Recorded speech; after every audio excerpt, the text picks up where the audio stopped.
Hello everyone, welcome or welcome back to my channel. I am Devlina, a second prof MBBS student. অনেক দিন থেকেই তোমাদের মাথার মধ্যে একটা কোশ্চেন খুব ঘুরছে এন্ড তোমরা আমার কমেন্ট সেকশনে বারবার জিজ্ঞেস করেছো যে দিদি MBBS পড়াটা কি সত্যিই খুব টাফ? MBBS কি অনেক কিছু পড়তে হয়, মানে এত সিলেবাস? আমরা শুনেছি যে যারা MBBS পড়ে তারা সারাদিন পড়ে, আর তোমাকে তো সারাদিন ব্লগ অ্যান্ড অল করতে দেখি, তাহলে তুমি কি আদৌ পড়ো? সো এই জিনিসগুলো কোশ্চেনগুলোর আজকে আনসার করতে আমি তোমাদের সাথে বসেছি। তোমরা যেহেতু আমাকে বলেছিলে যে দিদি MBBS রিয়েলিটি সিরিজ নিয়ে অনেক ভিডিও বানাও, তো আজকে সেরকম একটা সিরিজ তোমাদের সাথে শেয়ার করব, সেরকম একটা ভিডিও তোমাদের সাথে শেয়ার করব যেখানে আমি বলবো যে MBBS-এ অ্যাকচুয়ালি কতটা পড়তে হয় আর MBBS পড়াটা ঠিক কতটা টাফ, যাতে করে যারা নিট অ্যাসপিরেন্ট আছো আমার চ্যানেলে, যারা নিটের ভিডিও দেখো, তারা এটা বুঝতে পারো যে আমি তো এত পড়াশোনা করে নিটে চান্স পাচ্ছি, তাহলে আমাকে MBBS-এ গিয়ে কি আরও পড়তে হবে, বা কত পড়তে হবে, বা পড়লেও সেটা কোথা থেকে পড়তে হবে। সো চলো উইদাউট এনি ফার্দার ডিলে আজকের ভিডিওটা স্টার্ট করা যাক। আজকের ভিডিওটা খুব ইন্টারেস্টিং হতে চলেছে অ্যান্ড আই গেস তোমাদেরও খুব বেশি ভালো লাগবে আজকের ভিডিওটা। তার আগে আমি তোমাদের সাথে এটা শেয়ার করে নিতে চাই যে আমি আমার ফার্স্ট ইয়ার MBBS-এর প্রিপারেশনস করেছিলাম PW Made It অ্যাপ থেকে, অ্যান্ড এখন বিশ্বাস দিবস উপলক্ষে PW Made It অ্যাপ তোমাদের জন্য নিয়ে এসছে একটা বিশাল বড় অফার অ্যান্ড সাবস্ক্রিপশনস। এটা হচ্ছে তোমার শুরু হচ্ছে 28 ফেব্রুয়ারি থেকে অ্যান্ড এটা চলবে 10th মার্চ অবধি। এটা সমস্ত ব্যাচের উপরে থাকছে up to 60% discount. So it is a huge opportunity for all of you. এটা অ্যাকচুয়ালি বিশ্বাস দিবস উপলক্ষে এই অফারটা তোমাদের দেওয়া হচ্ছে, অ্যান্ড তার জন্য PW Made It app launch করেছে নতুন ব্যাচ, যেটার নাম হচ্ছে PW Made It second year essential batch. Made it second ইয়ারের জন্য এই এসেনশিয়াল ব্যাচটা যেটা করেছে সেটা অ্যাকচুয়ালি লাইভ ব্যাচ, বাট তোমরা যারা পরে জয়েন করবে তারা সবাই কিন্তু রেকর্ডেড লেকচারগুলো পেয়ে যাবে। আর এই ব্যাচটা অলরেডি স্টার্ট হয়ে গেছে 22 জানুয়ারি থেকে। তোমরা যারা এখন জয়েন করতে চাও তারা অবশ্যই জয়েন করতে পারো। আমি ডিসক্রিপশনে যাবতীয় লিঙ্ক অ্যান্ড অল সব কিছু দিয়ে দিয়েছি। আর একটা জিনিস, এই ব্যাচে তোমার নেক্সট এক্সাম থেকে শুরু করে নিট পিজি এক্সাম থেকে শুরু করে ইউনিভার্সিটি এক্সাম, সমস্ত এক্সামের জন্যই তোমাকে একদম ফাউন্ডেশন কোর্স থেকে শুরু করে একদম পুরো সাবজেক্ট ওয়াইজ এক্সপার্ট তোমাকে এখানে বানিয়ে দেবে। অ্যান্ড এখানে স্যারেরাও তো ভীষণ ভালো, সেটা নিয়ে তো বলার কোনো অপেক্ষাই রাখে না। সো এখানে তুমি রেকর্ডেড লেকচার যেমন পাবে, সেই সঙ্গে প্রিমিয়াম কোয়ালিটির ভিডিওস পাবে, প্রিমিয়াম কোয়ালিটির কোশ্চেন ব্যাংক পাবে। সো আই গেস এটা তোমার সেকেন্ড ইয়ারের প্রিপারেশনসকে অনেক বেশি ভালো করে তুলবে। সো প্রাইস আছে সেটা হচ্ছে 4750, and if you use my code that is TEB100 you will get 5% extra discount. So description সব কিছু লিঙ্ক দেওয়া আছে, so go and check it out. All the links are given in description box below. আজকের main video টপিকে যে actually MBBS-এর জন্য কতটা পড়তে হয় অ্যান্ড তোমাদের অ্যাকচুয়ালি কতটা পড়া উচিত। দেখো, ফার্স্ট ইয়ারে আমাদের 3টে সাবজেক্ট থাকে, anatomy, biochemistry and physiology. Second ইয়ারেও এরকম 3টে সাবজেক্ট থাকে, থার্ড ইয়ারে এরকম 4টে, ফোর্থ ইয়ার অবধি এরকম টোটাল মিলিয়ে MBBS-এ 19 সাবজেক্ট আছে। তাহলে এটা তো তোমাদের সবারই বোঝা উচিত যে তুমি নিটে 3টে সাবজেক্ট পড়ে এসছো, এখন তোমাকে 19 সাবজেক্ট পড়তে হবে। তার মানে তোমার ওপরে দায়িত্বও কিন্তু ততটা বেশি। সেই সাথে তোমাকে কি করতে হবে, সেই সাথে তোমাকে মানুষের প্রাণ বাঁচাতে হবে, মানুষের জীবন নিয়ে তুমি এখানে পড়াশোনা করছো বলতে পারো। তো তার জন্য অ্যাকচুয়ালি কতটা পড়া উচিত, আমরা যারা নিট অ্যাসপিরেন্ট ছিলাম, এখন তোমরা যারা আছো, আমাদের সবার মাথার মধ্যে এটাই ঘুরতো সবসময় প্রচুর পড়তে হবে, বা অনেকের মাথাতে এটা ঘুরতো যে এখন নিট পড়ে নিচ্ছি, এরপর MBBS-এ যাবো, লাইফ সেট। তো আজকে অনেক মিসকনসেপশনস আই গেস তোমাদের দূর হতে চলেছে, তো সেগুলো বলবো। দেখো, ফার্স্ট ইয়ারে আমরা যখন পড়তাম তখন আমাদের রুটিনটা একবার আমি তোমার সাথে শেয়ার করি। আমরা কি করতাম, সকাল ধরো 7:30 8টায় উঠতাম, তারপরে 9টার দিয়ে আমাদের ক্লাস থাকতো regular, like winter two summer সব জায়গায়। তো 9টা থেকে আমরা ক্লাস করতাম, 9টা থেকে 10টা ক্লাস হতো, 10টা থেকে 11টা ক্লাস হতো, 12টা অবধি পুরো ক্লাস থাকতো। তারপরে 12টা থেকে 1টা, মানে অ্যাকচুয়ালি 9টা থেকে 1টা অবধি টানা ক্লাস থাকতো, থিওরি ক্লাস। 1টা থেকে 2টো অবধি টিফিন থাকতো, 2টোর পরে থাকতো হচ্ছে আমাদের প্র্যাকটিক্যাল ক্লাস 4টে অবধি, 4টে 4:30 অবধিও কখনোটা এক্সটেন্ড হয়ে যেত। ঠিক আছে, এটা হচ্ছে আমাদের রুটিন। তারপরে আমরা বাড়ি চলে আসতাম, তারপরে আমাদের আর তেমন কোনো কাজ থাকতো না। এবার যে পড়াশোনা করবে সে পড়াশোনা করতে পারতো, যে ঘুরবে সে ঘুরতে পারতো, তার যে কোনো এক্সট্রা কারিকুলার অ্যাক্টিভিটি করতে থাকতো। আর মেডিকেল কলেজে যারা আমরা হস্টেলে থাকি তারা মেনলি ঘুমাতে যায় 3টে, 3:30, 2টো, 2:30, তো এরকম হয়েই যায়। তো তোমার কাছে এখানে একটা হিউজ ডেস টাইম স্প্যান তুমি পাচ্ছ, যে বিকাল 4টের পর থেকে রাত্রিবেলা 2টো, 2:30 অবধি। তো এই টাইমটাকে তুমি কীভাবে ইউটিলাইজ করবে সেটা তোমার ব্যাপার। আর এখন যখন আমরা সেকেন্ড ইয়ারে উঠেছি, তো তখন সেকেন্ড ইয়ারের লাইফস্টাইলটা কেমন, সেকেন্ড ইয়ারে সকাল 8টা থেকে মেনলি ক্লাস থাকে, 8টা থেকে 10টা অবধি ক্লাস থাকে, 10টা থেকে 12টা অবধি ওয়ার্ড থাকে, মানে OPD হোক বা যে কোনো ওয়ার্ড হোক সেখানে যেতে হয়। আর তারপরে হচ্ছে তোমার 12টা থেকে 1টা অবধি ক্লাস থাকে, আবার হচ্ছে 1টা থেকে 2টো অবধি হচ্ছে তোমার টিফিন থাকে, 2টোর পর থেকে 4টে অবধি 4:30 অবধি প্র্যাকটিক্যাল থাকে, অ্যান্ড তারপরে সন্ধ্যাবেলা 6টার থেকে আবার ওয়ার্ড থাকে। সো অ্যাকচুয়ালি ফার্স্ট ইয়ারটা হচ্ছে এমন একটা জায়গায় যেখানে অনেক বেশি সাবজেক্টগুলো কঠিন লাগতে শুরু করে, যেহেতু যেরকম আমরা হয়েছিল না যখন আমরা ক্লাস 10-এর পরে 11-এ এসেছিলাম তখন আমাদের সাবজেক্ট অনেক কঠিন লাগছিল, এখানেও কিন্তু জিনিসটা ঠিক তেমনই, কিন্তু ফার্স্ট ইয়ারেই বলতে পারো লোডটা কিন্তু অনেক কম থাকে, কারণ এরপর থেকে তোমাদের ওয়ার্ড শুরু হতে শুরু করে, এরপর থেকে তোমাদের হসপিটাল ডিউটি শুরু হতে শুরু করে, তো সেখানে গিয়ে দাঁড়িয়ে না অনেক বেশি নিজের উপরে ওয়ার্ক লোড বা প্রেশার কিন্তু পড়ে যায়। ঠিক আছে, তাহলে এবার এটা হচ্ছে আমাদের মেন রুটিন। এবার এই রুটিনের বাইরে গিয়ে তোমাকে তুমি ধরো বন্ধুদের সাথে টাইম স্পেন্ড করবে, এখানে ওখানে যাবে, এখানে ওখানে সময় কাটাবে, তো সেইগুলোর জন্য আলাদা করে এক্সট্রা টাইম, ওগুলোর জন্য আমি এক্সট্রা করে কোনো টাইম স্প্যান্ড বা কিছু বলছি না।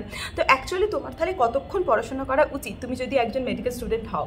দেখো, মেডিকেল লাইফটা হচ্ছে প্রচুর আনন্দের আর মজার একটা লাইফ। আমরা যেটা দেখি বাইরে থেকে, তোমরা যেটা রিয়েল লাইফে দেখো, তো অ্যাকচুয়ালি কাইন্ড অফ ওরকমই। তুমি যদি পড়তে চাও তুমি যদি পড়তে পারো, তুমি যদি না পড়তে চাও তুমি না পড়তে পারো। আমি যখন মেডিকেল কলেজে প্রথম এসেছিলাম আমি কতগুলো জিনিস দেখেছিলাম মেডিকেল লাইফে, যে কিছু কিছু বাচ্চা আছে যারা সারাদিন পড়ে, 10-12 ঘন্টা 14 ঘন্টা পড়ে, আবার কিছু কিছু স্টুডেন্ট আছে তারা লাস্ট 2 মাস আগে পড়ে, 2 মাস আগে পড়েও পাস করে যায়।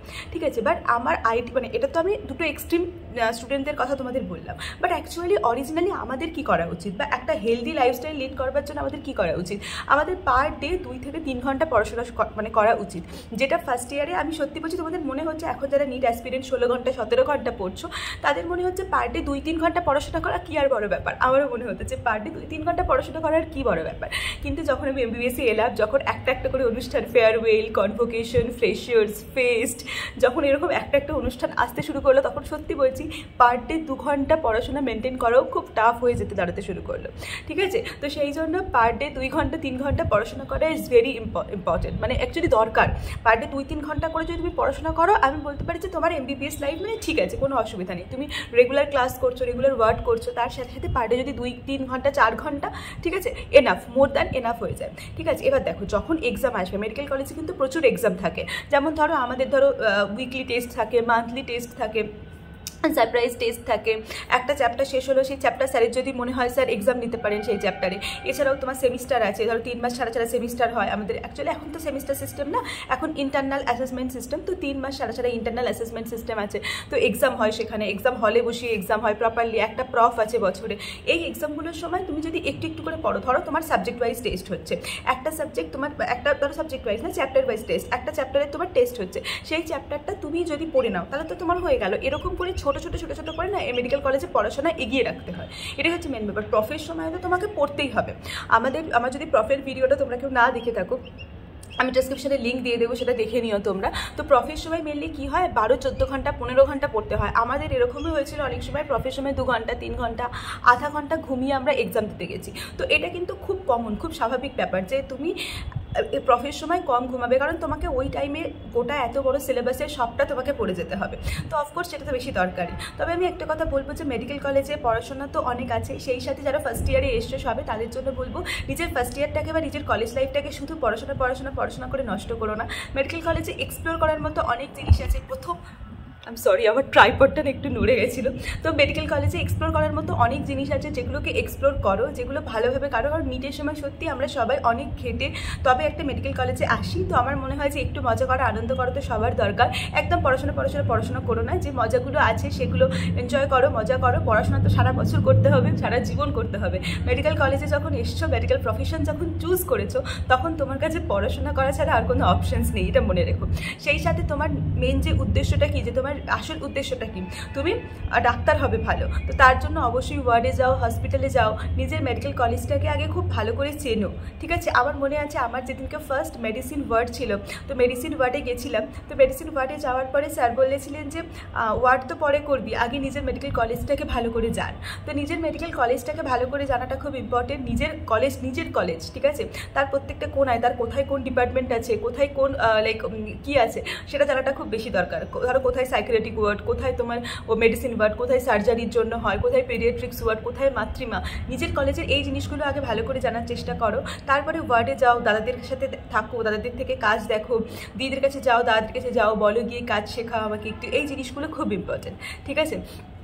মেডিকেল কলেজ, আমি তো বলবো যে মেডিকেল কলেজ এমন একটা জায়গা যে মানুষ যেটা ভাবতেই পারে না, যেমন ধরো একটা 22-23 বছরের ছেলে কখনো ভাবতেই পারে না সে একটা মানুষের প্রাণ বাঁচাবে, বাট আলটিমেটলি এটাই হচ্ছে না মেডিকেল কলেজে। আমরা যখন যাই, আমরা যখন ইন্টার্ন দাদা দিদিদের কাজ করতে দেখি, হাউস স্টাফ দাদা দিদিদের কাজ করতে দেখি, তখন কি বোঝা যায় বলো, কত অল্প বয়স, কত ছোটো ছোটো বাচ্চা, তারা মানুষের প্রাণ বাঁচাচ্ছে। তো তুমিও তো একজন সেই উঠবি ডক্টরই তো হতে চলেছো। তো নিজেকে একটু খোলা রাখো, ফ্রি বার্ডের মতো রাখো, ঠিক আছে? কোনো কিছু না নিজেকে রেস্ট্রিক্ট করো না যে হ্যাঁ আমি পড়বো মানে আমি পড়বোই, আমি ওয়ার্ডে গেলে ওয়ার্ডে যাবো না, আমি অন্য কিছু করবো না, মজা করবো না, আনন্দ করবো না, না, এটা কোনোদিনও কোনো একজন ভালো স্টুডেন্টের উদ্দেশ্য হওয়া উচিত নয়। ভালো স্টুডেন্টের উদ্দেশ্য এটা হওয়া উচিত যে আমার সামনে যে অপরচুনিটিস আসবে আমি সেই অপরচুনিটিতে কাজ করবো, আমি বন্ধুদের সাথে ঘুরতেও যাবো, আমি মজাও করবো, আমি আনন্দও করবো, আমি ক্যান্টিনের খাবারও খাবো, আমি বাইরের জাঙ্ক ফুডও খাবো, আমি মজাও করবো, আমি এক্সামও দেবো, আমি ভালো করে পড়াশোনাও করবো, আবার আমি এরকম না যে কলেজের অন্যান্য সমস্ত মজাগুলো ছেড়ে দিলাম, ঠিক আছে? সো আই হোপ আজকে তোমাদের এটা বোঝাতে পেরেছি যে MBBS কি আদৌ টাফ। তো অ্যাকচুয়ালি টাফ মনে করলে টাফ, হ্যাঁ টাফ তো আছে, কারণ এখানে 50% মার্কস লাগে পাস করবার জন্য, ঠিক আছে? মানে তুমি 100-র মধ্যে 50 পেলে তবে পাস করবে। তো অফকোর্স MBBS তো টাফই, কারণ যেখানে 50% মার্কসে পাস মার্কস ডিটারমাইন করে, সেটা তো অবশ্যই টাফ। কিন্তু এত মজা, এত আনন্দ, সেই সাথে সাথে তুমি যদি একটু করে পড়াশোনা করতে থাকো, পার ডে যদি 2-3 ঘন্টা নিজের পড়াশোনাতে দাও, so it's more than enough I guess. তো যারা তোমরা MBBS লাইফে আসবে বা যারা তোমরা অলরেডি ফার্স্ট ইয়ারে পড়ছো, সো এটা আমার একটা ছোট্ট তোমার বলতে পারো ইনফরমেশনস ভিডিও তোমাদের জন্য, ঠিক আছে? সো কেমন লাগলো সেটাও তোমরা জানাও, পরবর্তীকালে এরকম MBBS আরও ভিডিও দেখতে চাও কিনা সেটাও জানাও। দেখা হচ্ছে পরের ভিডিওতে খুব তাড়াতাড়ি।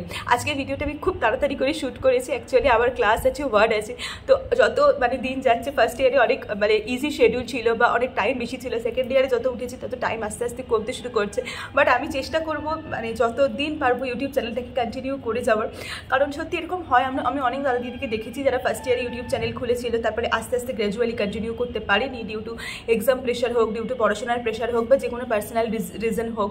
বাট আমি সত্যি বলছি, সবসময় চেষ্টা করবো যে তোমাদের সাথে সব কিছু শেয়ার করার, মেডিকেল কলেজের সব কিছু শেয়ার করার, যেটা এক্সপিরিয়েন্স আমি আমার লাইফে গেইন করছি, সেই এক্সপিরিয়েন্স আমি তোমাদের সাথেও শেয়ার করবো। বিকজ আমি নিজে মনে করি কি I have a very cute little family, ইউটিউবে আছে, যেটা আমার একটা অন্য ফ্যামিলি বলতে পারো, যাদের সাথে আমি অনেক কিছু শেয়ার করতে পারি, আমার আপস অ্যান্ড ডাউনস অনেক কিছু শেয়ার করেছি তোমাদের সাথে আমি, অ্যান্ড আমার MBBS জার্নির একদম প্রথম থেকে তোমরা আমার সাথে আছো। So yes, you guys are really very special to me. So that's it for today's video, আর বেশি কথা বলবো না। তোমরা আমাকে জানিও যে কেমন লেগেছে, আর ব্লগ আসবে, সবাই আমাকে মেসেজ করছে দিদি ব্লগ কবে আসবে, অবশ্যই ব্লগ আসবে। এখন একটু মিনি ব্লগ দেওয়ার চেষ্টা করবো, আর মাঝখানে আমি চেষ্টা করবো সপ্তাহে একটা করে বড় ব্লগ দেওয়ার। So that's it for today's video, দেখা হচ্ছে পরের ভিডিওতে খুব তাড়াতাড়ি। ততক্ষণ পর্যন্ত খুব ভালো থাকো, ভালো করে পড়াশোনা করতে থাকো, বাই।